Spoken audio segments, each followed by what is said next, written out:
सुनील तटकरेंसमोर पत्ते फेकले, निवेदन दिलं, आंदोलन केलं म्हणून यावेळेस छावा संघटनेचे जे कार्यकर्ते होते त्यांना बेदम मारहाण करण्यात आलेली आहे। आंदोलनकर्त्यांना मारहाण करण्यात आली आहे। शरद पवार गटाच्या नेत्या विद्या चव्हाण यावेळेस आपल्या सोबत फोन लाईन वरून जोडल्या गेलेल्या आहेत। विद्याताई, काय चाललंय महाराष्ट्रात? आपण बघतोय आंदोलन करणाऱ्यांना अशा पद्धतीने मारण्यात येतंय, चेहरा अक्षरशः फोडण्यात येतोय आणि इथं राष्ट्रवादी अजित पवार गटाचे काही नेते म्हणवणारे लोक देखील दिसतायत। नाही, हे अतिशय चुकीचं आहे। सभागृहामध्ये म्हणजे 3 आठवडे अधिवेशन चाललं, शेतकऱ्यांच्या प्रश्नावर, कर्जमाफीवर काहीतरी बोलायला पाहिजे होतं। त्या कृषी मंत्र्याला कसलं भान नाही, तो सुटापुटा येतो आणि तिथे रमीचे गेम काय बघतो मीडिया मोबाईल वरती। शरम वाटली पाहिजे। आणि कितीदा समज देणार आहे? जो माणूस समजूच शकत नाही, कोर्टाने ज्यांना 2 वर्षाची शिक्षा सुनावली आता ते वरच्या कोर्टात गेले म्हणजे काय तोवर त्याला मंत्रिपदावर ठेवलं पाहिजे? ज्यांना जाणच नाही प्रश्नांची।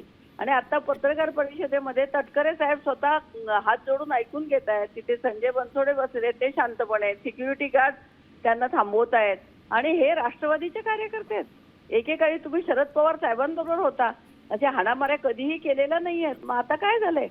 अजितदादाला या कार्यकर्त्यांना समज दिली पाहिजे की अशा प्रकारे हाणामारी करणारे काहीतरी बोलले असतील, एखाद दुसरा शब्द निघून गेला असेल चर्चेमध्ये। माणसाला जेव्हा चीड येते की शेतकऱ्यांविषयी ज्यांना कणव आहे त्यांना चीड येते की काहीतरी शेतकऱ्यासाठी काम केलं पाहिजे, अशा वेळेस ते जर बोलले किंवा एखादा वाईट शब्द निघाला तर आपण काय त्याचं समर्थन करत नाही, पण ही हाणामारी करणं हे बिलकुल बरोबर नाही। आणि किती कार्यकर्ते मारतायत त्याला? या सगळ्या कार्यकर्त्यांवरती अजितदादांनी कारवाई केली पाहिजे। अगदी, पण ही कारवाई होईल असं वाटतं का? कारण अशा पद्धतीनं सत्ताधारी जे आहेत, उपमुख्यमंत्री म्हणजे शिस्तीचा पक्ष, शिस्त म्हणजे अजित पवार राजकारणामध्ये म्हटलं जातं आणि त्यांचेच कार्यकर्ते कायदा हातात घेत आहेत। नाही, निश्चितच अजितदादा या जेवढे कार्यकर्त्यांनी तिथे हाणामाऱ्या केल्या आहेत त्यांच्यावरती पण आणि त्या कृषी मंत्र्यांवर पण ताबडतोब कारवाई करतील। समज देणं नाही, समज देण्यापलीकडे गेलेत ते आता।